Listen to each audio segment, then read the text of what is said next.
here today with a very special edition of the People's Water Board Coalition's Water Wednesday webcast. Behind me going on is a press conference in reference to the Michigan Supreme Court's decision on Line 5, the Enbridge pipeline. We're trying to get it shut down. My co-host Valerie Jean is in the field doing photos, and today we have our tech guru, Miss Angelica, is joining me. You're going to be hearing a lot of stuff going on in the background, and we're going to make sure that you get some semblance of it, but we're also going to try to get some information out there through our shows. Currently, we've been watching the goings-on at the Michigan Supreme Court, where we've had several organizations being represented, such as FLOW, For the Love of Water. We've had Great Lakes Business Network. We've had attorneys representing the Little Traverse Bay Band of Odawa Indians, and they are all coming out to fight against this pipeline. You can hear it in the back, people. We're taking this seriously, and we want everybody in our community to understand that this is a fight we're not giving up on. I'm really excited. I've been watching it since the beginning, and I'm really hopeful. I'm hoping that we get that win. We have a lot of activities going today, as you can hear us chanting about shutting down Line 5. We've had video reels of people voicing their opinions on Line 5. We've had hundreds of people writing little noted letters to Governor Whitmer, the MPSC, and Eagle to shut down Line 5, voicing their opinion. And people, we want you to understand that don't let them fool you about this tunnel. They're talking about giving this tunnel an indefinite permit of like 99 years. We will all be gone, and this tunnel and this permit will still be going. We cannot allow that to happen. Keep in remembrance of what happened in 2010 with Kalamazoo and how much damage it did to our waterways. Shut it down. We need to shut it down, as the people say. And I want people to understand the gravity of what happened in Kalamazoo that could possibly be happening again with this pipeline that's already 20 years past decommission. There are no ecosystems that are able to function along the Kalamazoo River, where this pipeline disrupted and destroyed everything. Ecosystem life, fish life, waterways, the flora, everything.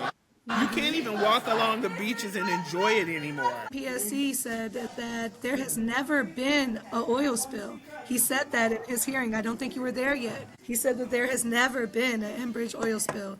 He said that. And that's absolutely and completely false. You can Google the information for yourself, and we'll put a link to the story in the chat so you can see it yourself. It was an oil spill, and the line was called Line 3, but it was still Enbridge. And this line goes all the way from Wisconsin to Sarnia, Canada. And right now they're talking about trying to get the Canadian government on board, who at this time are dramatically in support of the tunnel and continuing the usage of the Enbridge pipeline.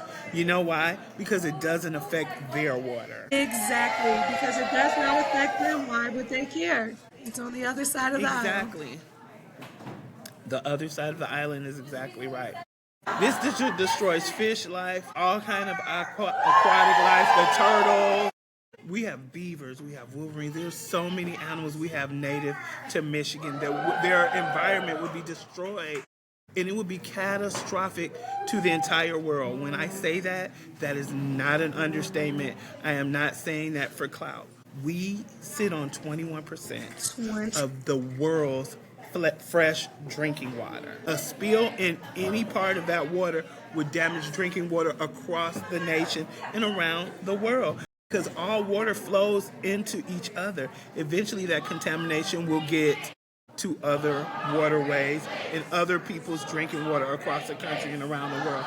We have to shut it down now. We have to call on Michigan to do their job. That means from Governor Whitmer on down. Product. We do not need Enbridge. And in fact, what we are now partaking in the press conference and currently have a representative or the 4 tribes speaking.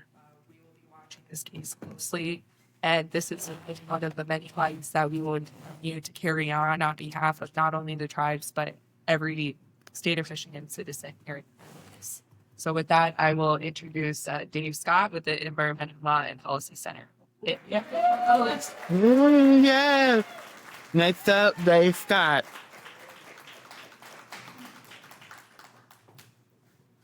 Thank you, President Gravel, for your impactful words and for your teaming up with us. Good morning. My name is David Scott. I'm an attorney with the Environmental Law Policy Center. This morning, I had the privilege of arguing for the Michigan Supreme Court about how important it is that Enbridge's tunnel project gets the thorough environmental review that Michigan law requires. Never been in a courtroom that jam-packed with people. So that's a testament to how important these issues are, how passionate people are, how vital it is that the law is followed here and the environmental review is done. Running an oil pipeline through the Straits of Mackinac has always been a terrible idea. Enbridge's plan to build a tunnel under the Straits to keep Line 5 operating for another century only makes the terrible idea an ongoing problem for future generations. It prolongs oil spills, increases greenhouse gases, affects public trust resources. That's why it's imperative that the tunnel project undergo the full and fair review under the Michigan Environmental Protection Act. And that's what we were arguing about with the Supreme Court this morning. The justices listened carefully to our arguments. They asked good questions. They're clearly taking these issues seriously, and we await their decision eagerly and look forward to it. We hope the court will send this case back to the Public Service Commission with directions to conduct a full and fair environmental review that needs to be done under the Michigan Environmental Protection Act. Before I pass this off to Riaz, I want to say some big thank yous. I want to thank all the members of BLPC in Michigan and throughout the Midwest. I want to thank our great client, Mike and Denise and her team, and the excellent work that they do. I want to thank our tribal partners, President Gravel, others, and the Earth Justice legal team, especially Admiral Chensky, who did a great job arguing with me this morning. I want to thank all the lawyers, all the advocates, all the people here who are so passionate and working so hard on this issue. It's really, really important. And I want to thank Flo, and I want to thank Riaz, who did an excellent job in the second argument this morning. And with that, I'll pass the baton to them.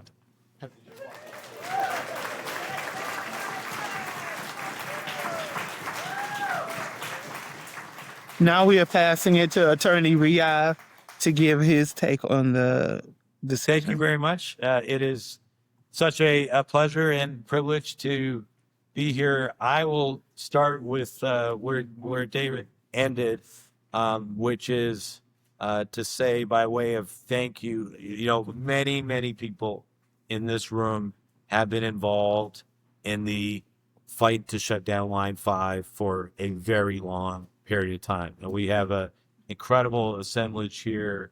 We have so many wonderful advocates, political people, lawyers, just supporters. And it is, this is, often been a challenging fight. It is obviously a fight that has gone on for a very long time. Sometimes it taxes us. It feels like our cross to bear. But what gives us strength and what gives us undying hope is the tremendous feeling of support and community and the conviction that we are right and that right people are joined together in this fight. It makes a world of difference. I will tell you that every time I am fortunate enough to go into court and to stand up and make these arguments, I carry everyone with me, and I carry that feeling of strength and conviction and just the knowledge that I am fortunate and lucky enough to work with some of the best people on earth in terms of caring about the earth and our resources and our history. And it is a tremendous privilege. It is a great privilege to represent Flo in this matter and to work so closely with the tribes and other environmental organizations who have all been working together so hard. It is sometimes difficult in fights where you have a lot of different groups and interests. That has not been true of this fight. This has been a fight where we do have a lot of different groups and we do have a lot of different interests and perspectives, but people are very united in this goal. I will just say a few things, and they will go in part to the, what we heard in the argument this morning. First, we appreciated that argument. We appreciated the Michigan Supreme Court. Feel like the justices were taking these issues with the commensurate seriousness that they deserve. The court was well prepared. The court asked good questions, and it was, I would say, and I had this thought, I'm sure I'm not the only one, it was nice to finally be in front of the Michigan Supreme Court, which is the court that should also be deciding, ultimately, the fate of the dual pipelines. And Yeah.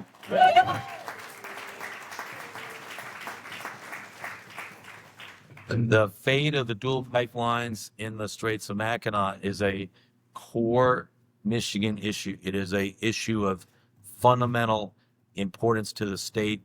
The battle against the dual pipelines, the legal arguments have been shaped based on the public trust doctrine and the tremendous importance of safeguarding resources that lie at the heart of that doctrine. Because it is a core state interest and the legal arguments turn on core state law doctrines, it has always been the thought and understanding that the Michigan Supreme Court would ultimately decide the fate of the dual pipelines. Enbridge and its allies have engaged in, and I will say this, a masterful campaign to wrest that decision-making away from the courts that have the greatest interest at state and that represent the people of the state. And that has been a shame. And we have lost time because of that. And obviously in a fight like this, time is of the essence. But we are not going to give up on the fight to ensure that the real legal issues in this case are decided by the courts that should be deciding them based on the issues that warrant decision. And the relationship between that and the arguments we had today is this. In terms of the fight over the tunnel, there's obviously been a tremendous amount of work done by all the groups that are represented here in opposition to the tunnel, because there is an understanding that the tunnel itself poses very significant risks, and that the tunnel needs to be assessed on its. That's not my fault. No. The tunnel needs to be assessed on its own merits. Enbridge is doing what Enbridge is very good at doing, which is shifting attention away from the real issues. Yeah. And so this notion that, and you saw it in John Birch's legal argument, saying John Birch is a skilled lawyer, and he's argued a lot of cases in the U.S. Supreme Court. He is the Solicitor General of Michigan. In that first argument this morning, which was about standard review and scope of review, legal issues, he barely spent any time on the law. Like, he really didn't. He went straight to, well, this case is about the dual pipelines versus the tunnel. And even though we, Enbridge, think that the dual pipelines are totally safe, right? And you heard that. They are totally safe. I forget how many zeros. Decimal point, but there were a whole pile of zeros, right? They're totally safe. But we care so much about the environment that we want to build this tunnel. And all of us in this room, we're the ones who don't care about the environment, right? Because we are opposed to this tunnel. And, forgive us if we are a little bit skeptical about the safety claims that Enbridge makes, right? Oh, wow. And when Enbridge says that the tunnel can be constructed and operated completely safely, forgive us if we're the ones who are saying, well, that needs to be determined, right? That needs to be assessed in a rigorous way. And what has happened to date has not been in a rigorous way. And what we are asking for is that when it comes to the public trust interest, that an agency that has expertise and that is charged by law with assessing those public trust determinations be allowed to make those determinations. And I will tell you, that is not the MTSC. And right, No. That is not the mission of that agency. No. And that is not how that agency has discharged its responsibilities to date. And I said this a few times in the argument, and I am blessed to have my son in the room, and he will tell you that I often will repeat myself, especially when it comes to the stories. But so I will say it again. It really struck me in getting ready for this argument that their testimony, the tribes placed in the record, trying to draw attention to about the impacts that the tunnel could have on tribal fisheries. And I don't need to tell you how important the fisheries are to the tribes. I don't need to tell you how much the Great Lakes fisheries are struggling for survival. And when you have a tribal fisheries manager talking, I'm getting a hook here, so I'll be quick.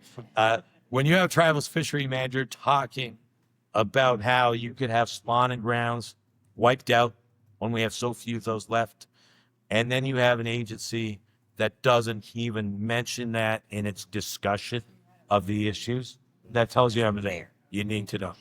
So thank you to all of you, all the support, all the love, all the hard work and creative thought. I know all of us will stay in this fight for both the tunnel and the existing pipelines, and we will stay in this fight until the right thing is done. As you just heard him speak, what we also have to realize is not only will it impact our ecosystem and our fishery, but if water is contaminated, that will dramatically draw up the price of drinking water for Americans, especially Michiganders. That will have a direct impact on water affordability.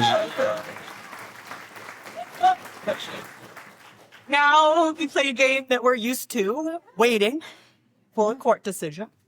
But in the meantime, there is still one more agency. So now we're waiting for the decision, and we're going to hear the next agency. We're going to hear the next. Wetlands permit pending before the Michigan Department of Environment, Great Lakes, and Energy.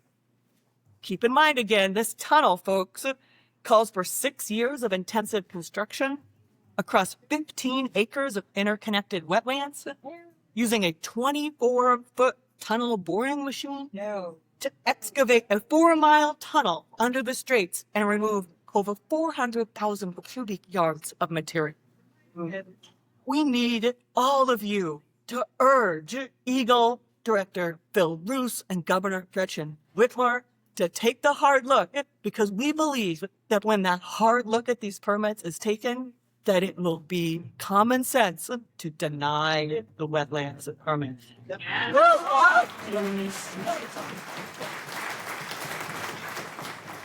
They're saying 6 years of tunneling.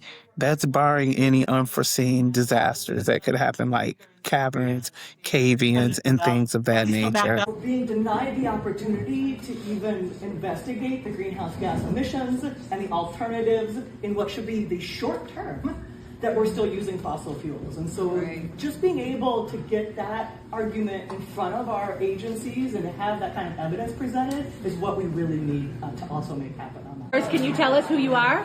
Okay, Wasna de Kwe Indigenous Cause, Wakanaka Singo Dawa Nadojaba, Makwa de Dodom.